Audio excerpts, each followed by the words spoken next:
There's a version of you that wakes up early, goes to the gym, speaks a little French, has the kind of apartment that looks intentional, not accidental, and somewhere in your purchase history, in the yoga mat that never left its bag, the language app you opened twice, the linen throw pillow that was supposed to mean something, that version of you is still waiting to arrive.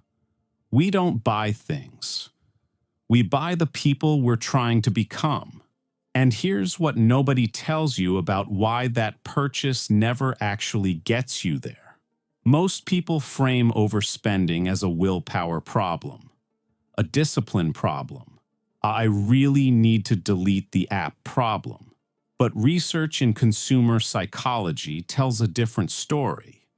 Dr. Hazel Marcus at Stanford University spent decades studying what she called possible selves, the mental representations we hold of who we could be, who we're afraid of becoming, and who we desperately want to turn into.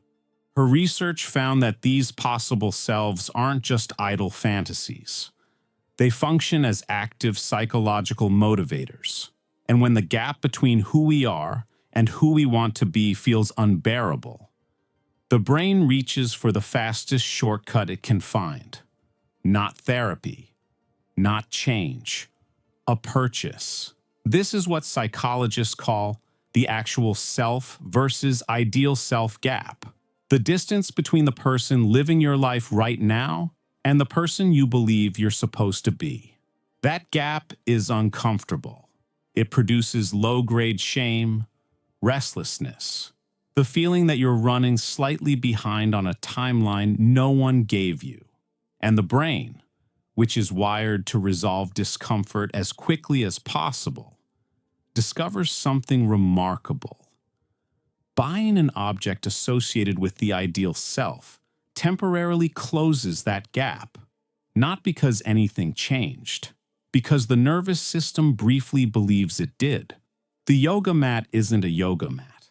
It's a down payment on a person who has their life together. But here's where it gets genuinely disturbing. The moment the package arrives, the dopamine drops. Not gradually, immediately, because the anticipation was never about the object. Neuroscientists studying reward circuitry have documented that the peak of pleasure in the shopping cycle isn't receiving the purchase.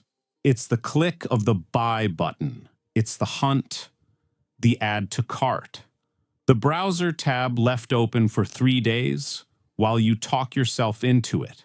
The human brain evolved in an environment where finding resources meant survival. And that ancient hunter-gatherer circuitry doesn't know the difference between tracking prey across a field and tracking a sale across 4 different websites. The search is the reward.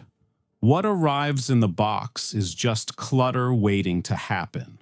This is what researchers call anticipatory dopamine, the neurochemical spike that fires not when we get what we want, but when we believe we're about to. And it explains something that anyone who's ever online shopped at midnight already knows.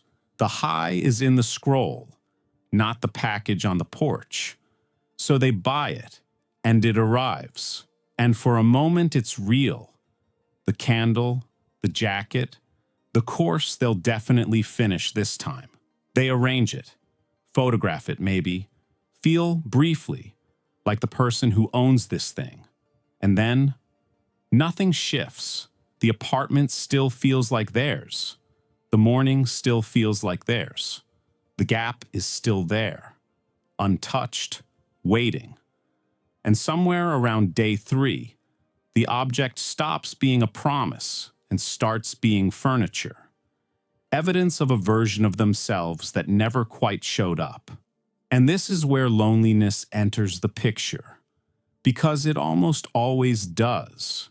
Research published in the Journal of Consumer Research found that people experiencing social isolation are significantly more likely to engage in compensatory consumption, not because they're shallow, because the nervous system, when deprived of human connection, begins searching for substitutes that feel solid. Brands become familiar. Objects become companions. The ritual of purchasing, browsing, choosing, anticipating, receiving, provides a structured emotional experience in a life that might feel structureless. It's not weakness. It's a nervous system doing what nervous systems do when the thing they actually need isn't available. Some researchers go even deeper. Terror management theory, developed by psychologists Jeff Greenberg, Sheldon Solomon, and Tom Pyszczynski, proposes that a significant portion of human behavior, including consumption, is driven by subconscious awareness of our own mortality. We buy things to feel significant, to leave a mark, to construct an identity substantial enough to feel like it matters. A person with a carefully curated home, a wardrobe with a point of view, a collection of objects that say something, that person feels, on some pre-verbal level, more real, more permanent, more protected against the terrifying randomness of being alive. The object isn't just a down payment on the ideal self.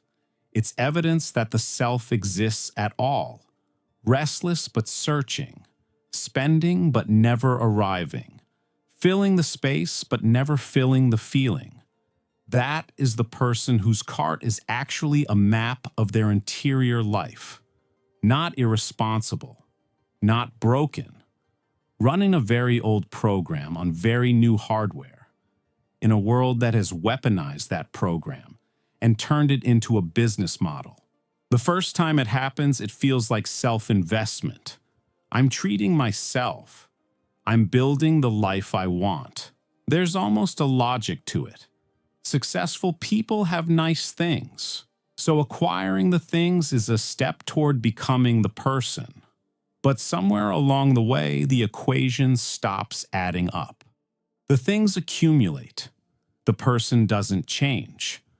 And what's left is this quiet, specific confusion. I have everything I thought I wanted, and I still feel exactly like myself. They grieve sometimes, the money that went toward versions of themselves that never materialized. The camera for the photography hobby that lasted a month. The meditation cushion. The bread maker. Each one a small funeral for a possible self that didn't survive contact with reality. Not because they were lazy or lying to themselves, because the object was never capable of delivering what the purchase promised. The transformation was always going to happen somewhere the credit card couldn't reach, somewhere between who they are and who they're trying to buy their way into being. There is a person, already whole, already real, who got convinced that the gap could be closed from the outside. It can't. But somehow they're still here, still trying, still adding things to a cart that has never once delivered the thing they were actually shopping for. And maybe that's not a flaw. Maybe that's just what hope looks like when it doesn't know where else to go. If you've ever bought something and felt the high evaporate before it even arrived, if your home is full of objects that belong to a version of you that never quite showed up, you're not alone in that. If you saw yourself somewhere in the unopened package, the abandoned hobby, the cart that never quite delivered, drop a comment with the one thing you bought that was really about something else. Subscribe if you're ready for more of the uncomfortable stuff. And if this one hit close to home, send it to someone who needs to hear it. Let's look at the patterns others ignore.